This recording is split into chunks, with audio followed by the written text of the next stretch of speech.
તો પ્રધાનમંત્રી મોદી અમદાવાદમાં ચાલતા ફ્લાવર શોની મુલાકાત લે તેવી શક્યતા। વાયબ્રન્ટમાં આવેલા વિદેશ મહેમાનો ફ્લાવર શોની મુલાકાત લેશે। વીવીઆઈપી મુવમેન્ટને લઈને ફ્લાવર શોમાં સુરક્ષા વધારાઈ છે। મહાનગરપાલિકાએ લોકોને ફ્લાવર શોમાંથી જવાની અપીલ કરી।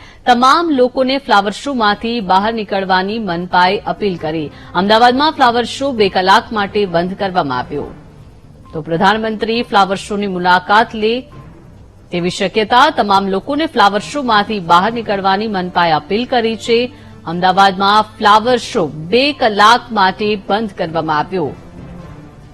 તો વિદેશી મહેમાનો આ ફ્લાવર શોની મુલાકાત લે તેવી શક્યતા। ફ્લાવર શોને હાલ 2 કલાક માટે બંધ કરી દેવાયો છે।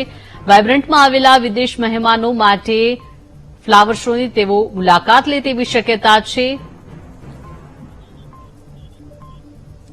વધુ માહિતી મેળવીએ સંવાદદાતા પાર્થ જાની પાસેથી। પાર્થ, પ્રધાનમંત્રી ફ્લાવર શોની મુલાકાત લે તેવી શક્યતા, શું વિગત મળી રહી છે?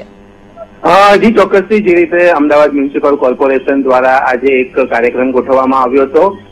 જે જગ્યાએ ફ્લાવર શો થઈ રહ્યો છે તેની બહાર કે છેલ્લા 11 વર્ષથી રિવરફ્રન્ટ ઉપર ફ્લાવર શો થઈ રહ્યું છે અને અમદાવાદ મ્યુનિસિપલ કોર્પોરેશનના ફ્લાવર શોને ગિનીસ વર્લ્ડ બુકમાં સ્થાન મળ્યું છે। અને જ્યારે વડાપ્રધાન નરેન્દ્ર મોદી પણ ગુજરાતના પ્રવાસે છે, ગુજરાત ગ્લોબલ વાઇબ્રન્ટ ઇન્વેસ્ટર સમિટનું ઉદઘાટન કર્યું હતું, ત્યારે હવે અચાનક જ વડાપ્રધાન નરેન્દ્ર મોદીએ રિવરફ્રન્ટ મુલાકાત લેવાનું નક્કી કર્યું છે અને 2 કલાક માટે અમદાવાદના સાબરમતી રિવરફ્રન્ટ ખાતે જે ફ્લાવર શો ચાલી રહ્યો હતો, જે મુલાકાતીઓ હતા તે મુલાકાતીઓને તાત્કાલિક ધોરણે બહાર નીકળવાનો એક મેસેજ પણ કન્વે કરવામાં આવ્યો છે અને સત્તાવાર રીતે જાહેરાત પણ એએમસી દ્વારા ફ્લાવર શોની અંદર કરવામાં આવી છે। અત્યારે તમામ લોકોને ફ્લાવર શોની બહાર કાઢવામાં આવી રહ્યા છે અને 2 કલાકની અંદર આ ટ્રાફિક ક્લિયર થાય ત્યારબાદ વડાપ્રધાન નરેન્દ્ર મોદી ફ્લાવર શોની મુલાકાત લે તેવી સંપૂર્ણપણે શક્યતાઓ અત્યારે એએમસી તરફથી